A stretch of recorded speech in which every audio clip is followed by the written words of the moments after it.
کیا مقصد ہے اس چیز کا؟ اس کا مقصد یہ ہے کہ اپنے ملک کے لوگوں کو آگاہ کرنے کے لیے کہ یہ جس طرف ہمارا ملک جا رہا ہے، جس تباہی کی طرف ہمارا ملک جا رہا ہے، میں اپنی ساری قوم کو آگاہ کرنا چاہتا ہوں کہ یہ اس دلدل میں جو ہم گھستے جا رہے ہیں، اگر ہم ساری بحیثیت قوم اس کے اوپر اپنی آواز نہیں اٹھائیں گے تو مجھے خطرہ یہ ہے کہ یہ وہ ہونے لگا پاکستان سے جو کہ آج تک پاکستان کی تاریخ میں ہمارے ملک سے نہیں ہوا، یعنی کہ ہمارا ملک اپنے بیرون ملک قرضوں کی قسطیں ادا کرنے کے اوپر ڈیفالٹ کرنے جا رہا ہے۔ اور ڈیفالٹ کا مطلب یہ ہے کہ سارا جو باہر سے پاکستان میں فنڈنگ آتی ہے وہ سب رک جائے گی۔ تو جو اس چیز کا مطلب سمجھتے ہیں وہ یہ ہے کہ جب ایک ملک کے اندر ڈالرز کی انکم رک جائے گی تو اس سے کیا ہوگا کہ اگر آج ہمارا روپیہ گرتا جا رہا ہے اور اگر 224 ہے اس کی آفیشل ریٹ اور مارکیٹ میں 250 روپے کا بھی اگر ڈالر نہیں مل رہا تو یہ آپ یہ سمجھ لیں کہ یہ اس سے ذرا جب خدا نہ خواستہ اگر ڈیفالٹ کرتا ہے تو اس سے کئی گنا اور آگے چلا جائے گا۔ اور میں اس لیے اپنی قوم کے سامنے یہ بات آج کرنا چاہتا ہوں کہ یہ جو ہمارے اوپر چوروں کا ٹولہ مسلط کیا ہوا ہے، ان کو اس چیز کی فکر نہیں ہے، کیونکہ ان کے جو لیڈران ہیں انہوں نے 30 سال سے اس ملک سے پیسہ چوری کر کے ملک سے باہر لے گئے ہیں۔ ان کی اربوں ڈالر کی جائیدادیں اور پراپرٹیز باہر پڑی ہوئی ہیں، اربوں روپے نہیں، اربوں ڈالرز کی ان کی پراپرٹیز باہر پڑی ہیں۔ 30 سال سے پیسہ چوری کر رہے ہیں۔ حدیبہ پیپر مل جب پہلی دفعہ سامنے آئی تھی تو تب لوگوں کو اندازہ ہوا تھا کہ کس طرح یہ شریف خاندان، جن کا فرنٹ مین تھا اسحاق ڈار، جس نے 2025 اپریل میں 164 کا بیان میجسٹریٹ کے سامنے لکھوایا تھا، اور 164 کا بیان وہ ہوتا ہے جب میجسٹریٹ پوچھتا ہے کہ آپ کے اوپر کوئی دباؤ تو نہیں ہے، تو اس نے کہا نہیں جی میں خود کہنا چاہتا ہوں، کیونکہ اس وقت نواز شریف چھوڑ کے ملک باہر چلا گئے تھے سعودی عربیہ، اور اس میں اس نے بتایا کہ کیسے وہ شریف خاندان کا پیسہ، اس ملک چوری کا پیسہ اس ملک سے لانڈرنگ کر کے یعنی غیر قانونی طور پہ باہر بھیجتا تھا، اور پھر کیسے ادھر وہاں ایک کوئی قاضی فیملی تھی، ان کا نام بھی بینک اکاؤنٹس بتائے، اور وہ پھر کیسے اس پیسے کو واپس پاکستان ریمیٹنسز کے نام پہ بھیجتے تھے، اور وہ پھر شریف خاندان میں چلا جاتا تھا۔ تو یہ تو پیسہ جو پاکستان آ جاتا تھا، جو پیسہ پاکستان نہیں آتا تھا اس سے پھر بڑے بڑے مے فیئر میں اپارٹمنٹس بھی لیے گئے، پھر ہائیڈ پارک میں بھی لیا گئے، پھر آف شور اکاؤنٹس بھی بنائے گئے۔ تو یہ آج سے 30 سال پہلے سے گیم چل رہی ہے، اور اس ملک کا پیسہ چوری کیا، ہنڈی حوالے سے باہر بھیجا، جس پیسے کی ضرورت پڑی وہ پاکستان منگوا لیا، جس طرح شہباز شریف نے ٹی کر کے پاکستان پیسہ جو ضرورت پڑتی تھی کہ کوئی گھر خریدنا ہے، کوئی کچھ کرنا ہے، کوئی وہ واپس آ جاتا تھا، باقی پیسہ ان کا باہر رہتا تھا۔ اب ان لوگوں کا جن کا پیسہ باہر پڑا ہوا ہے، ان کو کوئی فرق نہیں پڑے گا پاکستان ڈیفالٹ کرے گا، اگر ہمارا روپیہ گرے گا تو ان کا تو ڈالر میں پیسہ پڑا ہوا ہے، ان کو تو فائدہ ہے، اس لیے ان کو کوئی فکر نہیں ہے جدھر پاکستان جا رہا ہے۔ فکر آپ سب کو، ہماری طرح کے لوگوں جن کا کوئی باہر ملک سے انہوں نے میں نے جس نے 30 سال ملک سے باہر کمائی کی تھی اور جو اسی کمائی سے فلیٹ بھی لیا تھا، جو سب کچھ بیچ کے آج اپنے ملک میں پیسہ، جن لوگوں کا جینا مرنا پاکستان میں، ان کے لیے یہ بڑا تشویشناک ہے کہ اگر ملک یہ ڈیفالٹ کی طرف چلا گیا، یہ سارے ہم جو پاکستان میں رہنے والے ہیں، یہ ہم سب کو بہت بڑا نقصان ہونے والا ہے۔ اس سے یہ ہوگا کہ کوئی باہر سے انویسٹمنٹ پاکستان میں نہیں آئے گی۔ جو ہمارے اپنے پاکستانی بھی پاکستان میں انویسٹ کرنا چاہتے ہیں، وہ کیوں اپنے ڈالروں کو روپے میں کنورٹ کریں گے جب روپیہ گرتا جا رہا ہے اور ان کو خوف ہے کہ آگے اور گرے گا؟ تو کسی نے اپنے وہ ڈالروں میں پیسہ رکھے، وہ کیوں کارخانے لگائیں، کوئی کیوں پراپرٹیز پاکستان میں لیں؟ تو اس کے بہت دور کے اثرات پڑیں گے، منفی اثرات ہمارے ملک پہ پڑیں گے. تو لہٰذا میں اپنی پاکستانی قوم کے لیے آج یہ چیزیں رکھنا چاہتا ہوں کہ یہ ہمارے جو حالات ہیں، ہماری ساری قوم کو سمجھنا چاہیے کہ یہ ہمارے ملک سے کیا ہو رہا ہے. میں سب سے پہلے آپ کے سامنے یہ اعداد و شمار رکھنا چاہتا ہوں. میں چاہتا ہوں کہ میری ساری قوم یہ پہلے دیکھ لے کہ جب ہمیں یہ پاکستان ملا تھا 2018 کو، تو پاکستان کی تاریخ کا سب سے بڑا بیرونی ملک خسارہ تھا کرنٹ اکاؤنٹ ڈیفیسٹ $20 ارب کا. کبھی اس ملک کی تاریخ میں اتنا بڑا خسارہ کوئی چھوڑ کے نہیں گیا. اور یہ جب خسارہ چھوڑ کے گئے تو میں آپ کو ایک چیز سمجھانا چاہتا ہوں. میری کوشش یہ ہے کہ میں اپنی قوم کو اس کو آگاہ بھی کروں، اس کی تربیت بھی کروں، اس کو ایز آپ کا ایک بڑا ہو کے آپ کو ایجوکیٹ بھی کروں کہ یہ ہوا کیا ہمارے ملک سے. یہ جب خسارہ چھوڑ کے گئے تھے تو جو پٹرول، جو تیل ہے، جو اصل وجہ ہے کہ ہمارا جو خرچہ، ہمارے ڈالر کیوں کم ہوتے ہیں، کیونکہ ہماری جو سب سے زیادہ امپورٹ باہر سے ہوتی ہے، جو ہم باہر سے خریدتے ہیں، وہ تیل، پیٹرولیم پروڈکٹس. تو ان کے دور میں تقریباً آدھی قیمت تھی تیل کی عالمی منڈی میں. جب ہماری باری آئی تو یہ سمجھ جائیں کہ یہ تیل کی قیمت، یہ جو کرونا سے، کہ جب کرونا کی وجہ سے سپلائی شارٹیجز ہوئے ہیں، تو ہمارے دور میں آخری وقت پہ $103 سے تیل گیا $115، $20 تک بھی پہنچا. تو جب تیل بڑھتا ہے تو پھر ہماری امپورٹس بڑھ جاتی ہیں، امپورٹس بڑھتی ہیں، ڈالرز ہمارے زیادہ خرچ ہوتے ہیں، ڈالر کم ہو جاتے ہیں. ڈالر جب کم ہوتے ہیں تو روپے کے اوپر پریشر پڑتا ہے اور ہمارے ریزرو پہ پریشر پڑتا ہے. تو اب یہ سمجھیں کہ یہ جو پاکستان چھوڑ کے گئے تھے اور ہم جو پاکستان چھوڑ کے گئے تھے، یہ جو ہمیں انہوں نے رجیم چینج پہ کیا تھا، تو اس وقت پاکستان کی 2022 میں 2021 میں پاکستان کے جو GDP دولت میں اضافہ ہو رہا تھا وہ 5.7% تھا، اور جو ہمارا 2022 تھا، چوتھا سال تھا، اس میں 6% تھا. 5.7 اور 6% پاکستان کی تاریخ میں، یہ صرف اور صرف اگر اس طرح کی پاکستان کی GDP گروتھ ہوئی یا دولت میں اضافہ ہوا، یہ مارشل لاز میں ہوا تھا، ایوب خان کے زمانے میں، یا جنرل ضیاء کے زمانے میں اور جنرل مشرف کے زمانے میں. یہ کیوں ہوا تھا ان کے دور میں؟ کیونکہ ہم ان کے ساتھ ان کی 2 دفعہ جنگوں میں شرکت کر رہے تھے، افغان وار میں اور وار آن ٹیرر میں، اور اس سے پہلے ہم سیٹو اور سینٹو کے امریکہ کے ساتھ ملے ہوئے تھے پیکٹ میں کولڈ وار کے دوران، جب ایوب خان کا دور تھا. صرف ان دوروں کے اندر ہماری گروتھ ریٹ اس سطح پہ پہنچی تھی کیونکہ امریکہ سے ڈالرز مل رہے تھے پاکستان کو. یہ واحد گورنمنٹ ہے جو امریکہ کے ڈالرز نہ ملنے کے باوجود اس نے 5.7 اپنے تیسرے اور 6.8 پہ ہماری اکانومی گرو کی. اور یہ یاد رکھیں کہ اس میں 2 سال کرونا آیا تھا، جو ایک ایسی وبا تھی جس نے دنیا کی اکانومیز کو تباہ کر دیا تھا. ہندوستان کے حالات دیکھیں، ان کی منفی میں چلی گئی تھی گروتھ ریٹ. ایران کا دیکھیں، جو ہمارے نیبرز کی بات کر رہا ہوں دنیا میں، اور ابھی تک اس کے اثرات ہیں وہ کرونا کے. تو ہمارے دور میں اس کے باوجود کہ کرونا تھی، اور یہ یاد رکھیں کہ دنیا نے اکنالج کیا تھا کہ پاکستان وہ 3 ٹاپ ملکوں میں جس نے سب سے بہترین طور پہ کرونا کو مینج کیا.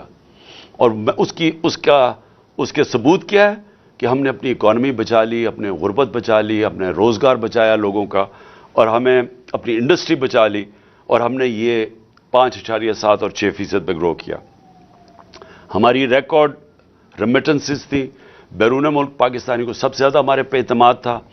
$31 ارب کی انہوں نے ریمیٹنسز بھیجی، جو ریکارڈ تھا. نون لیگ کی دور میں 19.6% ریمیٹنسز تھی. ہم نے ادھر سے لے کے گئے 3.5 سال میں $32 ارب پہ. ہمارا جو ڈیفیسٹ چھوڑ کے گئے ہم، اس کے باوجود کہ تیل کی قیمتیں ریکارڈ کی پرائس پہ تھی، ساری چیزیں مہنگی ہو گئی کرونا کی وجہ سے، سپلائی شارٹیجز کی وجہ سے، اس کے باوجود ہم جو جی ڈی پی چھوڑ کے گئے تھے کرنٹ اکاؤنٹ بیرونی ڈیفیسٹ وہ 4% تھا. نون لیگ چھوڑ کے گئی تھی 5.8%، جب تاریخی سب سے کم تیل کی قیمتیں تھیں. ہماری گندم 27.5 ملین ٹن ہماری گندم تھی، جو کہ ریکارڈ تھا پاکستان کی تاریخ میں. ہماری جو چاول تھا وہ 9.3 ملین ٹن تھا، جو ریکارڈ تھا. ہمارا جو مکئی تھی وہ 9.6 ملین ٹن تھی، وہ ریکارڈ تھی. اور ہماری آخری سال میں جو گنا تھا وہ تقریباً 90 ملین ٹن تھا، جو کہ ریکارڈ تھا. جو ان کی بجلی کی جنریشن تھی، اب یہ سمجھیں، انہوں نے بجلی جو کانٹریکٹ سائن کیے تھے پاور جنریشن کے نون لیگ نے، اس میں یہ تھا کہ اگر ہم بجلی خریدیں یا نہ خریدیں ہمیں کیپیسٹی پیمنٹس پہ دینے پڑتے تھے. یعنی ایک بجلی گھر کو جو انہوں نے جب ان کو کانٹریکٹ دے دیا، انہوں نے جو سیٹ اپ کیے، اس میں سے اگر پاکستان بجلی خریدے یا نہ خریدے پیسے پورے دینے پڑتے تھے، جس کو کیپیسٹی پیمنٹس کہتے ہیں. تو اس کے لیے اگر آپ جب تک ہم بجلی، اور انہوں نے اتنے زیادہ بنا دیے، کیپیسٹی اتنی زیادہ کر دی، ہمارے پاس ملک کے پاس طور طریقہ ہی نہیں تھا وہ بجلی استعمال کرنے کا. ہمارے میں کیپیسٹی نہیں تھی، پیسے ہم پھر بھی ان کو دے رہے تھے. تو اس کا مطلب بجلی کی کنزمپشن بڑھائی جائے تاکہ ہم کم از کم ہمارے پاس آمدنی آئے وہ ان کو پیسے دینے کی. تو انہوں نے 80 ملین یونٹس ان کے دور میں تھے، ہم اس کو لے کے گئے 116 ملین یونٹس پہ اپنے دور میں. بلین یونٹس میں، مطلب ارب یونٹ، 116 ارب یونٹس میں. انہوں نے کوئی اپنی اس دور میں ڈیم نہیں بنائی. ہم نے 6 ڈیمز کا شروع کیا، جس میں 2 بڑی ڈیمز تھی. یہ 50 سال کے بعد ہم نے شروع کیا. ہم نے ہیلتھ کارڈ کیا، جو دنیا اکنالج کرتی ہے کہ ایک لانسٹ میگزین ہے جو دنیا کی سب سے بڑی ہیلتھ ایشوز کے اوپر میگزین آتی ہے، جو سب سے ریسپیکٹڈ ہے. اس میں انہوں نے ہماری تعریف کی کہ جو پاکستان ہیلتھ کارڈ لے کے آیا ہے، یہ ہمارے سے بڑے امیر ملکوں کے اندر بھی اس طرح کی لوگوں کے لیے، عوام کے لیے ہیلتھ انشورنس نہیں تھی جو ہم لے کے آئے. ہمارا جو اساس پروگرام تھا وہ انٹرنیشنلی اکنالج ہوا. وہ جو کارنل یونیورسٹی تھی، انہوں نے اسٹینفورڈ یونیورسٹی کی ریسرچ نے کہا کہ پاکستان ایک فلائی ریاست کی طرف جا رہا ہے، جو ہمارا اساس پروگرام تھا. اور ہماری جو بلین ٹری سونامی تھی، جو ہم درخت لگانے کی کیمپین شروع کی ہوئی تھی، یہ انٹرنیشنلی اکنالج کیا گیا. یہ بورس جانسن برطانیہ کے پرائم منسٹر میرا نام لے کے یونائٹڈ نیشنز میں تعریف کی کہ پاکستان ایک باقی ملکوں سے آگے نکلا ہوا ہے یہ موسم کی تبدیلی کی فائٹ کے اگینسٹ. اور اب میں آتا ہوں کہ ہوا کیا پاکستان سے. میں جو یہ آج میری پریس کانفرنس ہے، اس کا مطلب، اس کا مقصد یہ ہے کہ رجیم چینج ہوا. یہ جب میں آپ کو اعداد و شمار دے رہا ہوں، یہ پاکستان کی جو اکنامک سروے آف پاکستان ہے، اس میں یہ شائع ہوئے ہیں. اور میں یہ پھر سے کہوں کہ یہ اس حکومت نے شائع کیے ہیں، یہ ہمارے دور کی اکنامک سروے میں شائع نہیں ہوئے. تو یہ جو میں آپ کو دے رہا ہوں اعداد و شمار، یہ ہمارے ہر سال کی جو اکنامک سروے نکلتی ہے اس میں سے میں آپ کو فگرز دے رہا ہوں. اب دیکھیں ہوا کیا. ووٹ آف نو کانفیڈنس آ گئی. جس دن ووٹ آف نو کانفیڈنس آئی تو 178 روپے کا ڈالر تھا. آج اوپن مارکیٹ کے اندر 250 روپے کا ڈالر نہیں مل رہا. آج آفیشل ریٹ ہے 224 روپے ڈالر کی. 250 روپے کے اندر ڈالر آج پاکستان میں نہیں مل رہا. جو بڑی امپورٹنٹ چیز آپ کے لیے سمجھیے، لارج سکیل مینوفیکچرنگ انڈسٹری. ملک کی دولت کے اندر اضافہ کیسے ہوتا ہے؟ جب آپ کی انڈسٹری بڑھے. انڈسٹری بڑھتی ہے، روزگار ملتا ہے، آپ کے پاس چیزیں آتی ہیں لوگوں کو بیچنے کے لیے، ایکسپورٹ کرنے کے لیے. تو یہ ایک بیسک چیز ہوتی ہے جس سے ایک ملک کی دولت میں اضافہ ہوتا ہے، ویلتھ کریشن ہوتی ہے. ہمارا جو آخری مارچ کا مہینہ تھا، 27% پاکستان کی لارج سکیل مینوفیکچرنگ میں گروتھ ہوئی، اس میں اضافہ ہوا. اور یہ کتنے سالوں کے بعد پاکستان کی انڈسٹری اسی طرح ریوائیو ہوئی. اور انڈسٹری ریوائیو ہونا آسان کام نہیں ہے, کیونکہ انڈسٹری اگر آج فیصلہ بھی آپ کریں گے, ان کو انسینٹیوز بھی دیں گے, تو وہ ٹائم لگتا ہے, کیونکہ فیکٹری مشینری بنانی پڑتی ہے, امپورٹ وہ سیٹ اپ ہوتا ہے, اس کو ٹائم لگتا ہے. آپ اگر آج فیصلہ کریں, فائدہ کریں کسانوں کا, تو آج اگر اس کو انسینٹیوز دیں گے, وہ 6 مہینے 7 مہینے کے بعد وہ فصل اگائے گی. لیکن انڈسٹری بڑی دیر لگتی ہے, اس کو ختم کرنا بڑا آسان ہے, اس کو چلانا بڑا مشکل کام ہے. ہمیں 2.5 سال لگے اپنی انڈسٹری کو اٹھانے کے لیے, کیونکہ یہ جب نون لیگ گئی تھی انڈسٹری اس وقت بند ہو چکی تھی. فیصل آباد کے اندر جو فیکٹریاں تھیں ٹیکسٹائل کی, ان کو ریل اسٹیٹ کے اندر وہ بدل رہے تھے. تو اور بے روزگاری تھی. ہمارے جو یہ مارچ کی اب میں بات کر رہا ہوں, ٹیکسٹائل کا مزدور نہیں مل رہا تھا فیصل آباد میں, باہر سے لوگوں کو مزدوروں کو منگوانا پڑتا تھا. ریکارڈ ہماری جو یہ 27.7 پہ ریکارڈ ہماری انڈسٹری بڑھ رہی تھی, جو آج 0.4% پہ پہنچ چکی ہے, ادھر سے گر کے یہاں پہنچ چکی ہے. یہ اکتوبر کی فگرز ہے. سب سے زیادہ شور مچایا ہوا تھا مہنگائی کا, کہ جی مہنگائی مارچ آ گئی, عمران خان نے مہنگائی کر دی, قتل کر دیا لوگوں کو. مجھے افسوس سے کہنا پڑتا ہے کہ وہ چینلز جو آج چپ کر کے بیٹھی ہوئی ہیں, سناٹا چھایا ہوا ہے وہاں, بول نہیں رہے, وہ ان کو عمران خان کی گھڑی کی پڑی ہوئی ہے. یہ بھی پہلی دفعہ ہوا کہ میں اپنی گھڑی بیچوں, اس کے اوپر ہی شور مچ گیا ہے. میری ذاتی گھڑی ہے, میں اسے بیچوں, میں جو مرضی کروں اسے. اس کے اوپر کوئی بات نہیں کر رہا کہ آج لوگوں کا جو معاشی قتل ہو رہا ہے. ہمارے دور میں مائک جا رہا ہوتا تھا سب کے سامنے, اچھا جی بتائیں کتنی مہنگائی ہے, کتنی تکلیف ہے, چن چن کے. آج کیوں نہیں جا رہے؟ آج ذرا یہ سنیں کہ ہمارے دور میں جب لوگوں کے پاس جا رہے تھے مہنگائی کتنی تھی, تو انفلیشن تھی 12.5%. اس پہ جناب بلاول بھٹو نے اتنا جوش میں کہ میں مہنگائی مارچ کرنے لگا ہوں, میں کمپٹان دیں گے اسلام آباد میں پہنچ کے. تو آج مہنگائی کدھر پہنچی ہے؟ 24% کے اوپر. دگنی ہے آج مہنگائی اس دور کی. کوئی کسی کو فکر نہیں ہے کہ مہنگائی میں کیا ہو رہا ہے. 50 سال میں سب سے زیادہ مہنگائی ہے آج پاکستان میں. کتنے لوگ یہ, کتنے وہ میڈیا ہاؤسز اپنے ضمیر جگائیں. پیسہ سب کچھ نہیں ہے, پیسے کے پیچھے چوروں کی نہ مدد کریں. اس ملک میں چوروں کا نہ بچائیں اپنے پیسے ضمیر بیچ کے. آج دگنی مہنگائی ہے. اور کون سی قیامت آ گئی کہ تب سے اور اب میں کتنا مہنگائی اصل تو ہوئی تھی تیل کی وجہ سے. ہم کیوں پھنسے ہوئے تھے؟ امپورٹڈ مہنگائی تھی, دنیا میں تیل کی قیمت بڑھ گئی تھی, کرونا کی وجہ سے سپلائی شارٹیجز تھے. تو آج انٹرنیشنل مارکیٹ میں تیل کی قیمت کیا ہے؟ $80 سے بھی نیچے آ گئی ہے. آج $70 اور $80 کے بیچ میں قیمت ہے. ہمارے دور میں $103 سے $115 تک تیل کی قیمت تھی, جس کی وجہ سے ہمیں مشکل پڑی ہوئی تھی مہنگائی روکنے کے لیے. تو ہم جب کہتے تھے کہ باہر سے مہنگائی ہے, تب تو کوئی نہیں سنتا تھا. اور آج یہی لوگ جب کہ نیچے آ چکی ہے تیل کی قیمت اور آج مہنگائی آسمانوں پہ ہے, آج سناٹا ہے.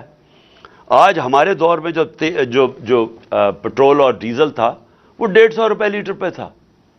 آج کوئی $234 پہ ایک ہے, 224 پہ ایک ہے, 236 پہ ڈیزل ہے. تو آج کیوں نہیں, جب ڈالر نیچے, جب تیل نیچے آ گیا ہے, تو آج کیوں نہیں کسی کو فکر کہ لوگوں کی کمر توڑ دی ہے یہ پیٹرول اور ڈیزل کے آسمانوں پہ قیمت گئی ہے, جو عام آدمی کو افیکٹ کرتی ہے. پھر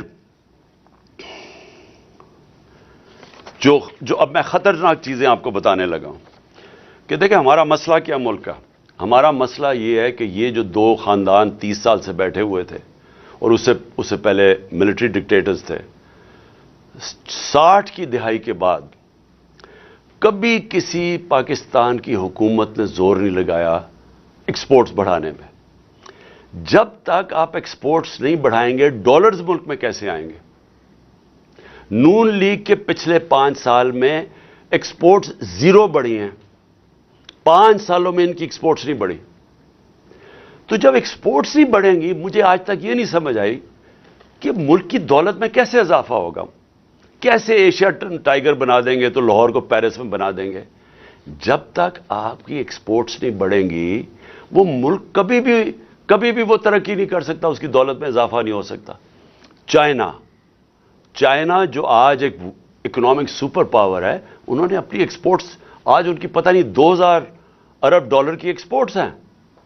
ہماری آج ایکسپورٹ جب ہمیں ملا تھا پاکستان تو 24 ارب ڈالر کی ایکسپورٹس تھی, 22 کروڑ پاکستانیوں کی, اور ہمیں فخر ہے کہ ہم اس کو لے گئے 33 ارب ڈالر پہ, کیونکہ وہ بھی بڑا زور لگا کے, کیونکہ کرونا تھا. کرونا کی وجہ سے دنیا بند ہوئی تھی, 2 سال تو چائنا بند رہا ہے, تو اس کے باوجود ہم 33 ارب ڈالر. تو ایکسپورٹس کے اوپر کبھی کسی نے زور لگایا نہیں ہے. تو آج پاکستان کے اندر جو خوفناک بات کیا ہے کہ ہماری ایکسپورٹس گرنی شروع ہو گئی ہے. جو ہماری ایکسپورٹس بڑھ رہی تھیں اور جو ریکارڈ پہ پہنچی تھی, اور ہمارا خیال تھا کہ اگر ہم رہتے تو وہ 38 ارب ڈالر پہ پہنچ جانی تھی, وہ اب ہر مہینے 18% ایکسپورٹس پاکستان کی گر رہی ہیں. تو بجائے دولت میں اضافہ ہونے کے وہ نیچے آ رہا ہے. جو ہماری ریمیٹنسز ہیں, جو ہمارا جو اوورسیز پاکستانی پیسے بھیجتے ہیں, ایک تو ان کو اعتماد نہیں ہے اس حکومت پہ, دوسرا اور وہ ہے کہ ہمارا روشن ڈیجیٹل اکاؤنٹ جس میں اوورسیز پاکستانی پیسے وہ کم ہونے شروع ہو گئے ہیں. پاکستانیز نے اپنا پیسہ نکالنا شروع کر دیا اوورسیز پاکستانی نے. اور دوسرا کہ جب اتنا بڑا فرق آ جائے آفیشل ڈالر کی ریٹ میں اور مارکیٹ ریٹ میں, تو وہ تو ایک دم سیدھا ہی اس کا فرق پڑے گا ریمیٹنسز میں. تو جب ڈالر ہمارے ملک میں کم آنے شروع ہو جائیں تو اس سے سب سے بڑا سوال یہ ہوتا ہے کہ اب ہم اپنے قرضوں کی قسطیں کیسے ادا کریں گے. اگر ہم جو کوشش پوری پالیسی تھی کہ ڈالرز ہمارے بڑھیں, ریمیٹنسز بھی آئیں اور ایکسپورٹس ہماری بڑھیں جو بڑھ رہی تھی, اور پھر ہماری کوشش یہ تھی کہ آئی ٹی کی ایکسپورٹس بڑھائیں جو 75% ہم نے بڑھائی تھی, جو فیوچر ٹیکنالوجی کا ہے, اور اس کے علاوہ جو انویسٹمنٹ لے کے آنی تھی, جو ہم نے اسپیشل اکنامک زونز بنائے ہوئے تھے جدھر سے ہم نے انویسٹمنٹ لے کے آنی تھی, اور چائنا سے ہماری بڑی آگے بات چل چکی تھی. بدقسمتی سے چائنا نے 2 سال پھر سے بند ہو گیا چائنا.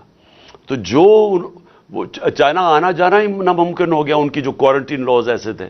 تو جو ہم نے ان سے اپنی اسپیشل اکنامک زونز میں انویسٹمنٹ کروانی تھی, اس نے بھی ہمارے ڈالر کی انٹیک بڑھانی تھی. تو اب نہ انویسٹمنٹ آ رہی ہے, ایکسپورٹس ہماری نیچے جا رہی ہیں, ریمیٹنسز ہماری نیچے جا رہی ہیں, ڈالرز ہمارے کم ہو رہے ہیں, قرضے ہمارے بڑھتے جا رہے ہیں. تو کس نے ادا کرنی ہے؟ آج جدھر پاکستان کھڑا ہے, ہم یہ کیسے قسطیں ادا کریں گے؟ اور یہ میں پھر سے اسی پہ آ گیا ہوں کہ مجھے آج کیوں خطرہ ہے, کیوں ہماری طرح کے لوگوں کو خطرہ ہے اور فکر پڑی ہوئی ہے, اور کیوں ان کو نہیں فکر.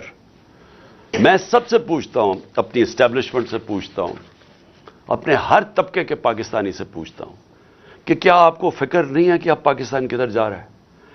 میں جب الیکشنز کی بات کرتا ہوں, میں الیکشنز کی اپنی ذات کے لیے نہیں بات کر رہا, میں تحریک انصاف کے لیے نہیں بات کر رہا. تحریک انصاف نے تو جب بھی یہ الیکشن کروائیں گے انشاءاللہ, جس طرح کی پبلک سپورٹ ہے آج پی ٹی آئی کی, پاکستان کی تاریخ میں کسی پولیٹیکل پارٹی کی نہیں تھی. 4 صوبوں میں یہ پارٹی پھیلی ہوئی, باقی تو 2 پارٹیز رہ گئی ہیں, چھوٹی چھوٹی پارٹیز, صوبائی پارٹیز بن گئی ہیں. تو انہوں نے تو جب بھی الیکشنز ہو ہم نے جیتنا ہے. تو ہمیں یہ نہیں فکر کہ اگر الیکشن ٹائم پہ ہوں گے تو ہمیں کوئی فرق پڑ جائے گا. مجھے خوف آ رہا ہے کہ جتنی دیر اب یہ گورنمنٹ چلے گی, اس ملک کا جو معاشی بحران ہے وہ بڑھتا جائے گا. اور وہ کیوں بڑھے گا؟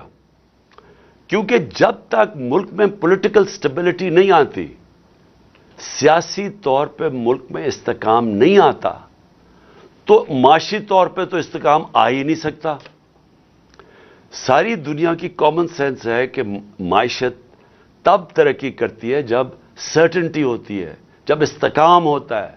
میں اگر آج بزنس مین ہوں, میں آج ایک انویسٹر ہوں, میں تو تب پیسہ لگاؤں گا جب مجھے پتا چلے گا کہ یہ 4-5 سال کی حکومت چل رہی ہے, اور میرا آج اگر پیسہ لگاؤں گا تو 2-3 سال کے بعد جب مجھے اس کا نفع آنا شروع ہوگا. مجھے جب یہی نہیں پتا کہ 6 مہینے میں کیا ہوگا اور اگلے 8 مہینے میں کیا ہوگا, کون پیسہ لگانے لگا ہے؟ اوپر سے پاکستان کی, جس طرح میں نے کہا, جب کریڈٹ ریٹنگ ہی گر گئی ہے, جب پاکستان کے رسک ڈیفالٹ اتنی 100% تک پہنچ چکی ہے, تو کسی نے پیسہ ہی نہیں دینا. نہ کسی کمرشل بینک نے پیسہ دینا ہے, نہ کسی انویسٹر نے آنا ہے. تو یہ تو ان کے پاس تو اب کوئی روڈ میپ ہی نہیں ہے. ان کی تو صرف اب ایک کوشش ہو رہی ہے, اور کوشش ان کی اب آج کیا ہے؟ کوشش بڑی سیدھی ہے. کوشش ہے کہ نہ میچ اب یہ کھیل نہیں سکتے. 36 جو بائی الیکشنز ہوئے تھے ان میں سے 29 پاکستان پی ٹی آئی جیت گئی ہے. اس کے باوجود کہ ان کے پاس پوری اسٹیٹ مشینری تھی, ان کے ساتھ پورا جو اس ملک کی الیکشن کمیشن ہے, جس نے بے شرمی سے جس طرح انہوں نے ان کی مدد کی, اور اسٹیبلشمنٹ ان کے ساتھ تھی. ہمیں کہا گیا تھا نا جی سلیکٹڈ ہے, تو اب تو کسی میں شک نہیں ہونا چاہیے نا کہ کون سلیکٹڈ ہے. جس کے ساتھ, ان سب کے ساتھ سارے ملک کے جو بھی اس ملک کے پاور ہاؤسز تھے وہ ان کے ساتھ کھڑے تھے. اس کے باوجود 75% by elections P T I جیتی ہے. اب اس خوف سے انہوں نے الیکشن نہیں کروانے. نواز شریف وہاں باہر بیٹھا ہوا ہے, اس نے وہ الٹا لٹک جائے گا, الیکشن نہیں کروائے گا, کیونکہ اسے پتا ہے الیکشن میں رزلٹ ان سے بہت برا ہونا ہے. لہٰذا یہ ڈیلے کرنا چاہتے ہیں. ان کی تو اگر کوشش ہو تو یہ تو اس سے بھی آگے جانا چاہتے ہیں. تو اگر یہ الیکشن نہیں ہوگا, تحریک انصاف کا نقصان نہیں ہونے لگا, ملک کا نقصان ہو رہا ہے. ملک جس تیزی سے نیچے جا رہا ہے, مجھے چھوڑیں, باہر کے کوئی بھی انڈیپینڈنٹ جو معیشت کے تجزیہ کار ہیں, کسی سے پوچھ لیں. یہ جو موڈیز اور فچ جو کریڈٹ ریٹنگ کرتے ہیں دنیا میں ملکوں کی, کیا وہ تو ہمارے ساتھ نہیں ہیں جو کہہ رہے ہیں کہ آج پاکستان کی ریٹنگ بالکل نیچے گر چکی ہے؟ جو آج اگر ہماری جو سی اے ڈی ہے, جو ہمارا جو جو کریڈٹ رسک ہے آج پاکستان کی, جو آج 100% پہ پہنچ چکی ہے, تو وہ تو ہمارے نہیں ہے. اس کا مطلب ساری چیزیں بتا رہے ہیں کہ ملک جا رہا ہے اس وقت معاشی تباہی کی طرف, اور اس کو نکالے گا صرف الیکشن. اب یہ کیا کوشش کر رہے ہیں, میں قوم کے سامنے آخر میں یہ بات رکھنا چاہتا ہوں. ان کی کوشش کیا ہے؟ ان کی نمبر 1 کوشش یہ ہے کہ ان کے سارے کرپشن کے کیسز ختم ہوں. مجھے بڑے افسوس سے کہنا پڑتا ہے کہ ان کو NRO 2 دیا گیا, اور جس نے دیا ہم سب جانتے ہیں کس نے ان کو NRO 2 دیا. NRO 1 جنرل مشرف نے دیا, NRO 2 ادھر جو ملک کا طاقت میں تھا اس نے دیا. اور اس کی وجہ سے کیا ہوا ہے کہ سارے کرپشن کے کیسز ان کے ختم ہو رہے ہیں, ایک ایک کے.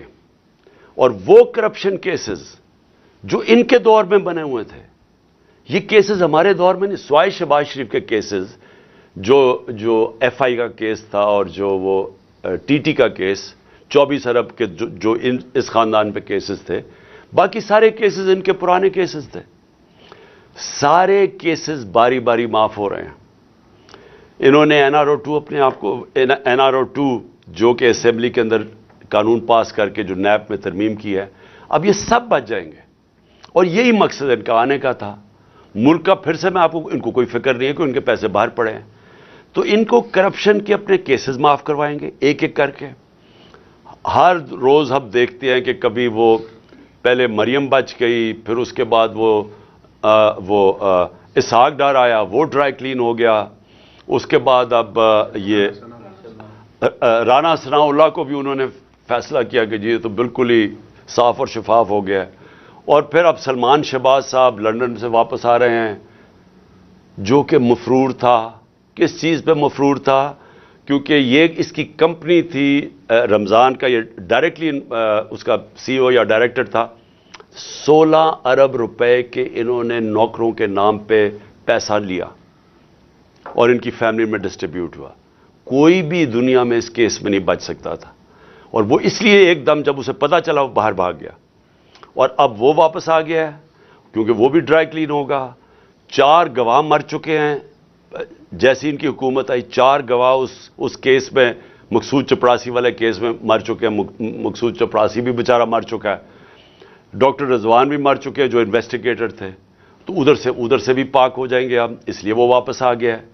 اور جو ٹی ٹی کے کیس ہیں، جو انہوں نے فلودہ والا اور وغیرہ کے نام اور پتہ نہیں چینی والا کے نام پہ جو کبھی پاکستان سے باہر بھی نہیں گئے تھے، انہوں نے ان کے پاسپورٹ لے کے تو اربوں روپیہ ان کے نام پہ پاکستان منگوایا. وہ بھی اب سارے کیسز میں ڈرائی کلین ہو جائے گی، کیونکہ نیب کا اپنا اوپر آدمی انہوں نے رکھ دیا ہے. ایف آئی آئی کا انہوں نے اپنا دونوں ادارے تباہ کر دیے ہیں صرف اپنے آپ کو بچانے کے لیے. اور باقی ان 2 اداروں کا یہ کام اب ہے کہ کیوں یہ ٹائم چاہتے ہیں. یہ ٹائم اس لیے چاہتے ہیں کہ تحریک انصاف کے اوپر کیسز کیے جائیں، عمران خان کو ڈسکوالیفائی کیا جائے. کیسز ڈھونڈو، کسی طرح اس کو ڈسکوالیفائی کیا جائے. اپنا انہوں نے ایک بددیانت دار الیکشن کمشنر بٹھایا ہوا ہے. کبھی کسی ملک کی تاریخ میں ایسا نہیں ہوا کہ وہ ایک آدمی 2.5 سال سے ہمارے خلاف فیصلے کر رہا ہے. ہم 8 دفعہ عدالت میں گئے ہیں اس کے فیصلوں کے خلاف، انہوں نے اوور ٹرن کر دیا، اس کے فیصلے رد کر دیے. ہم سپریم جوڈیشل کاؤنسل میں اس کو لے کے گئے ہوئے ہیں، ہم نے اس کے اوپر کیسز کیے ہوئے ہیں. ہمارے کیسز نہیں سنے جا رہے اور وہ ہمارے اوپر کیسز پہ کیسز کیے جا رہے ہیں. اور صرف ایک پوائنٹ ایجنڈا ہے کہ مجھے ڈسکوالیفائی کرے اور ہماری پارٹی کو نقصان پہنچائے. ایک منٹ. اور میں جو اس کے ساتھ ساتھ جو سب سے بڑا جو میں آخر میں بات کرنا چاہتا ہوں وہ اعظم سواتی کی ہے. میں سمجھتا ہوں کہ ایسا میں نے اپنے ملک میں مارشل لاز میں ایسے حالات نہیں دیکھے جو اعظم سواتی سے ہو رہا ہے. اعظم سواتی کا قصور کیا تھا؟ اس نے ایک ٹویٹ کی جس نے اس نے جنرل باجوہ کو کہا کہ اس نے NRO 2 دیا پاکستان میں. یہ سارا پاکستان کو پتا ہے کہ اس نے NRO 2 دیا ہے، لیکن اس کے اوپر جو اس کو سزا ملی ہے، کون سے معاشرے کے اندر اس طرح کا ظلم ہوتا ہے کہ ایک سینیٹر اپنا پوائنٹ آف ویو نہیں دے سکتا؟ بھئی آپ کہتے ہیں نہیں دیا، لیکن یہ تو نہیں کر سکتے آپ کو ننگا کر کے اس کو مارو، بچوں کے پوتوں پوتیوں کے سامنے اس کے اوپر ظلم تشدد کرو، اس کے بعد اس کو یہ جو آپ کر رہے ہیں اس کی پھر بیوی کے اور بیٹی کے سامنے گندی کیسٹ بھیجو، اس کے بعد وہ اس کے اوپر کیسز کر دو، کوئی 30 کیسز کر دو. اس جو ہارٹ کا مریض ہے اس کو کوئٹہ بھیجا جائے ان حالات کے اندر، پھر اس کو اب سندھ پہنچا دیا ہے. اس کے گھر کے اوپر انہوں نے واردات کی ہے، ایک دم CDO کو پتہ چل گیا کہ اس نے کچھ اس کا گھر سیل کر دیا ہے. کون سی دنیا کے اندر اس طرح کے حالات ہوتے ہیں جو اپنے آپ کو جمہوریت کہتی ہے؟ یہ ظلم کا نظام ہے، اس کی انتہا ہے. اس کے اوپر میں صرف ختم کرتا ہوں حضرت علی کا قول سے کہ کفر کا نظام چل جائے گا لیکن اس طرح کا ظلم کا نظام نہیں چل سکتا. ایک ایک کر کے آپ نے اسمبلیاں تحلیل کرنے کی بات کی، ایک کر کے خان صاحب یہ رہنمائی فرمائیں کہ PDM جو ہے وہ آپ کی اسمبلیاں تحلیل کرنے کی جو اعلان ہے اس کو سنجیدہ نہیں لے رہی، نہ تو مذاکرات کی میز پر بیٹھنے کے لیے تیار ہے اور نہ ہی وفاقی اور 2 دوسری صوبائی اسمبلیاں تحلیل کرنے کی طرف آ رہی ہے. تو ایسے میں کیا آپ اپنی ہی اسمبلیاں تحلیل کر کے الیکشن میں چلے جائیں گے، یا جو آپ نے ان کو ایک وقت دیا تھا کہ یہ بیٹھ کر مذاکرات کی میز پر آئیں وہ تو سنجیدہ نہیں لے رہے؟ دیکھیں اسی کے ساتھ آپ نے یہ بات کی ہے کہ الیکشن تاخیر سے کروانا چاہ رہے ہیں اور یہ بالکل نظر بھی آ رہا ہے کہ وہ ابھی لیٹ کرنا چاہ رہے ہیں. خان صاحب اس پہ آپ کی پارٹی کا کیا موقف ہوگا؟ کیا آپ کوئی اگریسو موڈ کے اندر آگے آئیں گے احتجاج میں، یا جیسے ابھی آج کل ہلکا پھلکا ہلکے مختلف کانسٹیچوئنسیز کے اندر احتجاج کر رہے ہیں، یہ جاری رکھیں یا کوئی بڑی کال دینے جا رہے ہیں آپ آگے؟ دیکھیں، سب سے پہلے تو مجھے کبھی کوئی شک نہیں تھا کہ نواز شریف یا زرداری کبھی بھی الیکشنز کی طرف نہیں جائیں گے. اور کیوں مجھے شک نہیں تھا؟ کہ دونوں اس ملک کے بڑے مجرم ہیں، یہ کرپٹ لوگ ہیں. ان کو ڈر لگا ہوا ہے کہ اگر یہ الیکشنز میں ہار گئے تو ان کو ڈر یہ لگا ہوا ہے کہ اتنی محنت سے جو انہوں نے 7 مہینے میں اپنے کیسز ختم کیے ہیں یہ پھر نہ ریوائیو ہو جائیں. ان کا انٹرسٹ پاکستان کا انٹرسٹ ان کا انٹرسٹ نہیں ہے. ان کا انٹرسٹ ہے کہ پہلے کیسے چوری کرو اور پھر چوری کو بچاؤ کیسے.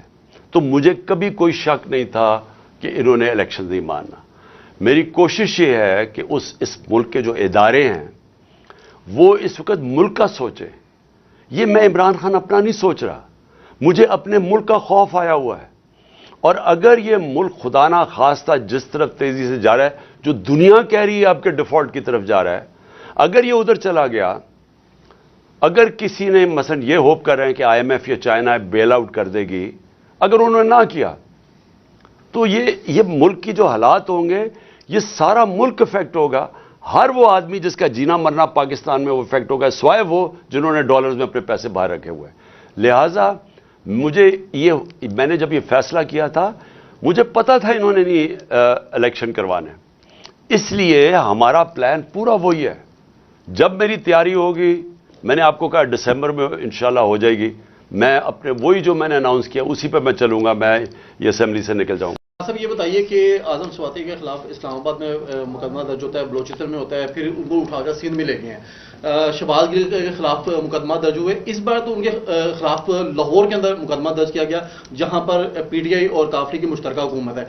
ان کے خلاف جو مقدمہ درج اگر کیا, چودھری پرویز لائی اس میں انوالو ہیں یا کوئی اور طاقت انوالو ہے, کون اس میں یہ مقدمات درج کر رہا ہے؟ دیکھیں میں اس پہ چیک کروں گا کہ یہ جو شہباز گل کے اوپر مقدمہ ہوا اس کے پیچھے کون ہے.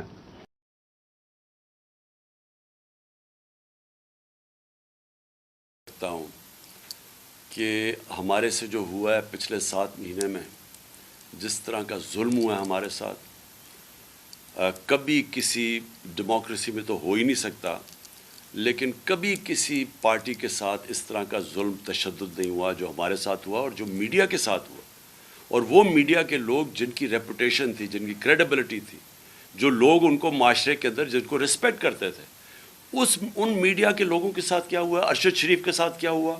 اور اس کے بعد یہ جو میڈیا ہاؤسز کو بند کیا گیا اور جو دھمکیاں دی جا رہی ہیں, ایسے کبھی نہیں ہوا. میں صرف یہ امید رکھتا ہوں کہ پہلے تو ایک رجیم تھی جنرل باجوہ کی, اس میں تو ہمیں سمجھ آ گئی تھی کہ انہوں نے فیصلہ کر لیا تھا اور کھلی دشمنی ہمارے ساتھ کی تھی انہوں نے. اور جب بھی پولیس سے ہم پوچھتے تھے کہ جی آپ نے 25 میں کو کیوں کیا, وہ کہتے تھے جی ہمیں پیچھے سے آرڈر آئے.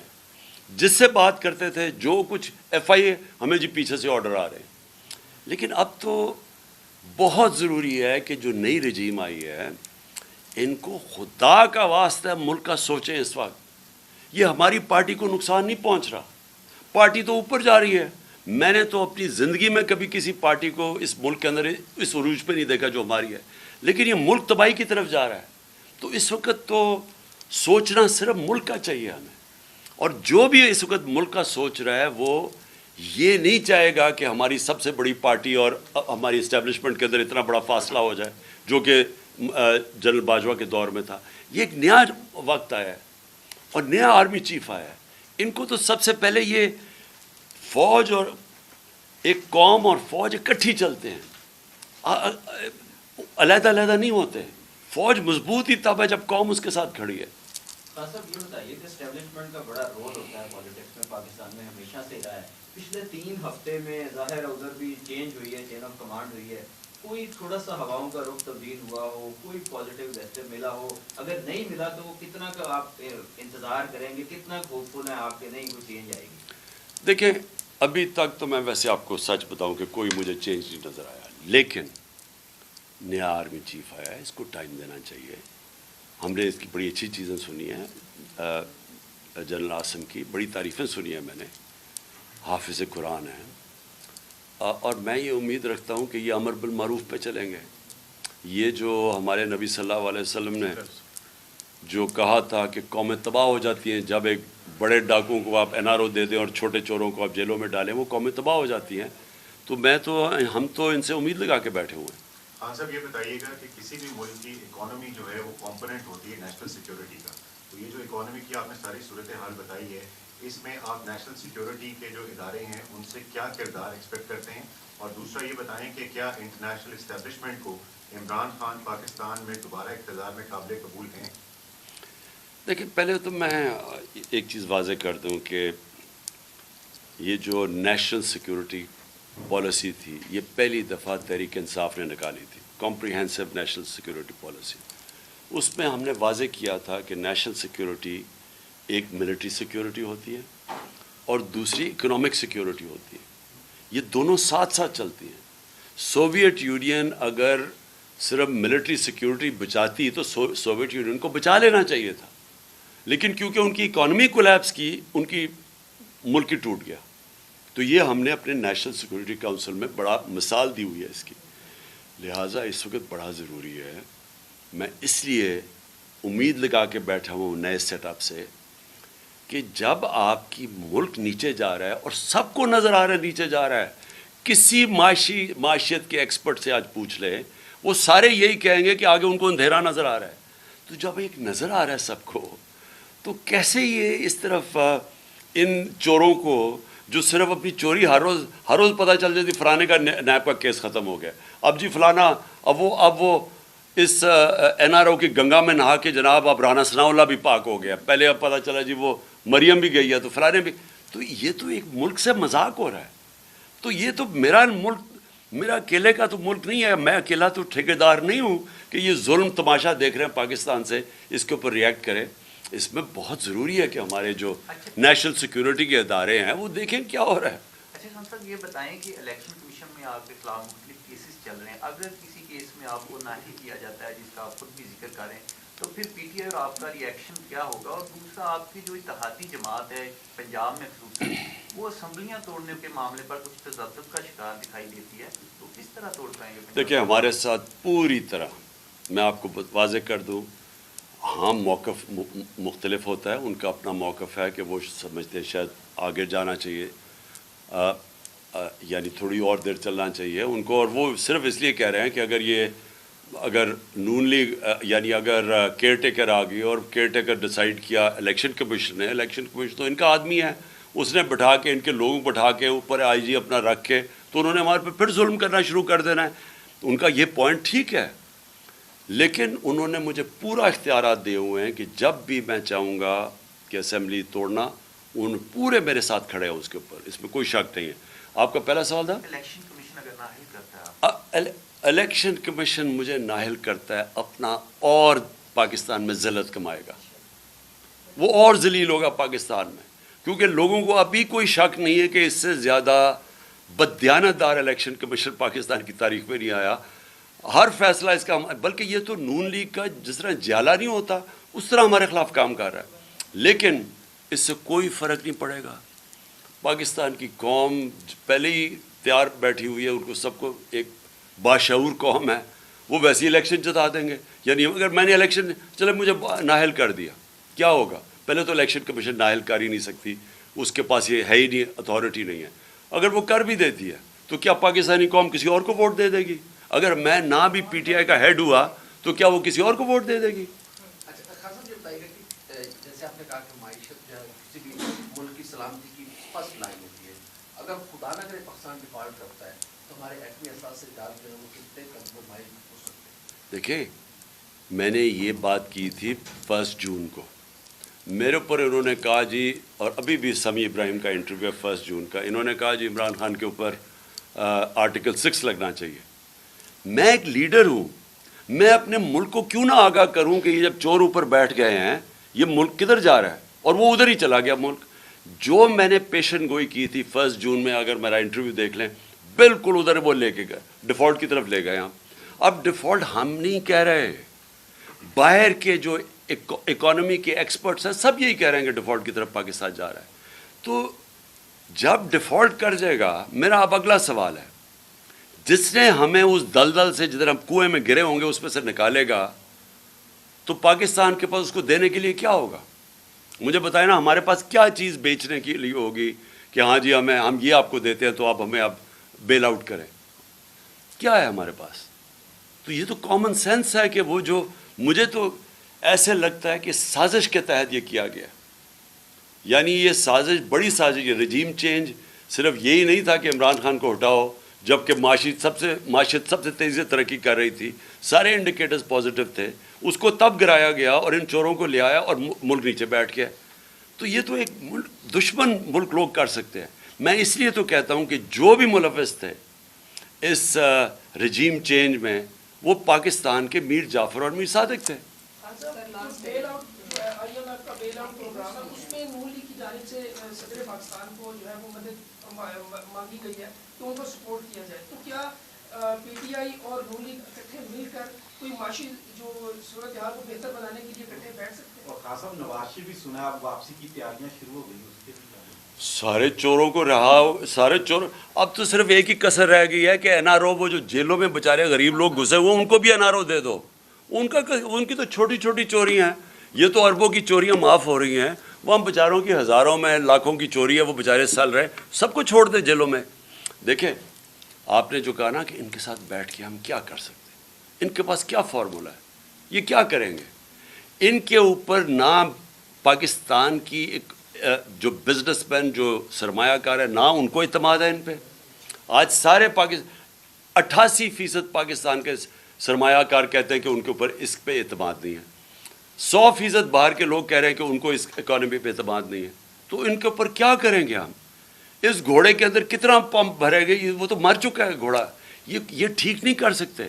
پہلے یہ اکانومی تباہ کر کے گئے ہیں، جو میں نے آپ کو شروع میں بتایا کہ جب آپ سب سے تاریخ کا بڑا بیرونی خسارہ کر کے چلے جائیں، جبکہ تیل کی قیمت سب سے کم تھی ان کے دور میں، تو اب انہوں نے کیا کرنا ہے. میں نے جب 1 جون کو کہا تھا کہ یہ تباہ کر دے گا اکانومی، کیونکہ میں تو 30 سال سے ان کو جانتا ہوں، مجھے تب بتا دیں کہ کون سا سینیریو دور تھا جب انہوں نے ہماری اکانومی کو ٹھیک کیا ہو. انہوں نے اپنے پیسے بناتے رہے، بنگلہ دیش بھی آگے نکل گیا، ہندوستان بھی ہمارے سے آگے نکل گیا ان کے دور میں. تو انہوں نے اب کیا کرنا ہے؟ یہ میں آج آپ کو کہہ رہا ہوں کہ ان کو جب پہلا موقع ملا انہوں نے ملک چھوڑ کے پھر باہر بھاگ جانا ہے. خان صاحب آپ بھی بس خان صاحب لاسٹ کوشچن، پنجاب اور KP کی اسمبلی ہوں گی یا نہیں ہوگی؟ میں آپ کو دسمبر کی کہا، آپ کو دسمبر تک ہو جائے گا پتہ چلے گا. آپ بار بار ایک بار لاسٹ کوشچن مطالبہ کرتے ہیں کہ فوج جو ہے یا اسٹیبلشمنٹ وہ معاملات کو بیچ میں داخل و مداخلت کرے، چیزوں کو سیدھا کرے، تو سر یہ آئین میں تو ایسی کوئی گنجائش موجود نہیں ہے. آئین میں گنجائش تھی کہ آپ منڈی لگائیں سندھ ہاؤس کے اندر اور 20 کروڑ روپیہ دے کے لوگوں کو خرید کے چینج کریں. کیا آئین میں اس کی گنجائش تھی کہ کھلے عام آپ چوری کے پیسے سے چوروں کو خرید رہے ہیں، اپنے لوگوں کو خرید رہے ہیں اور لوٹا بنا رہے ہیں؟ کبھی سنا یہ برطانیہ کے اندر ہوا ہو یا کینیڈا میں ہوا ہو یا آسٹریلیا میں جدھر پارلیمنٹری ڈیموکریسی ہے؟ وہ آئین میں کہاں گنجائش ہے؟ یہ تو آئین کے اندر کیا گنجائش ہے NRO 2 کی؟ مجھے بتائیں، پبلک کا پیسہ چوری ہوا ہے، پیسہ گورنمنٹ عوام کا پیسہ چوری ہوا ہے، NRO ان کو کیسے مل گیا؟ کہیں دنیا کے اندر آپ نے سنا ہے کوئی دنیا کا ایک ملک ہے جس کے اندر چوروں کو NRO مل جائے؟